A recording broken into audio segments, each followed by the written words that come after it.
আমরা কিন্তু বুটস্ট্র্যাপের বেসিক কিছু স্টাইলিং এবং কিছু কম্পোনেন্ট নিয়ে কাজ অলরেডি করে ফেলেছি, বাট বুটস্ট্র্যাপের মেইন যেই কনসেপ্ট অর্থাৎ রো কলাম নিয়ে যে কনসেপ্টটা সেটা কিন্তু আমরা এখনও ইমপ্লিমেন্ট করিনি, অর্থাৎ রেসপন্সিভ করার যে কাজটা সেটা কিন্তু আমরা এখনও করিনি।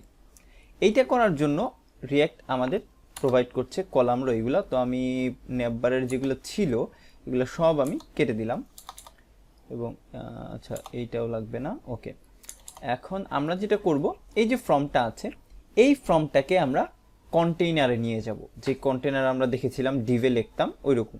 তো এর জন্য আমরা এখান থেকে কি নিব, কন্টেইনার নিব, দেন নিব রো এবং তারপরে কল। এখন এই কন্টেইনার দিয়ে পুরা ফর্মটাকে আমরা ঘিরে ফেলব। তো এর জন্য এই যে কন্টেইনারটা এখানে লিখলাম এবং এই কন্টেইনারটা কাট করে ফর্মের নিচে নিয়ে পেস্ট করে দিলাম। এবং অবশ্যই একই সাথে আরেকটা কাজ করা লাগবে, সেটা হচ্ছে রো,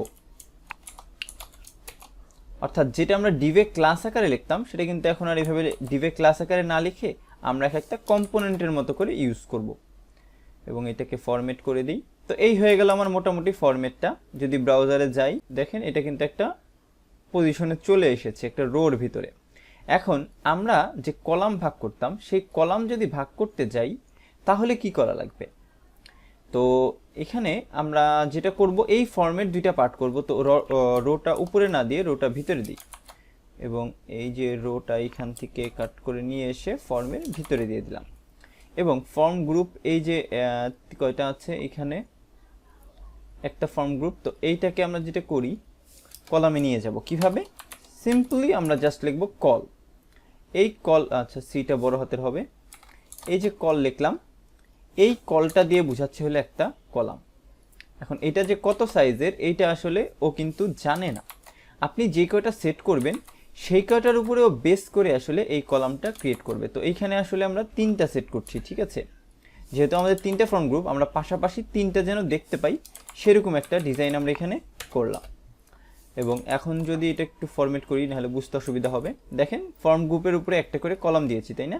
তো এখন যাই ব্রাউজারে, দেখেন এইটা হলো একটা কলামে গেছে, এই পাসওয়ার্ডটা গেছে একটা, আর চেক আউটটা গেছে এইখানে। সাবমিট বাটনটা যেহেতু কোনো কলামে দেইনি তো একটু ভেঙে গিয়েছে, তো এই সাবমিট বাটনটাকেও কাট করে নিই এবং এইটাকে আমি কলামে নিয়ে গেলাম। তো এটা 3টা দেখাবে এখন। দেখেন 3টা কলামে ভাগ হয়ে গিয়েছে।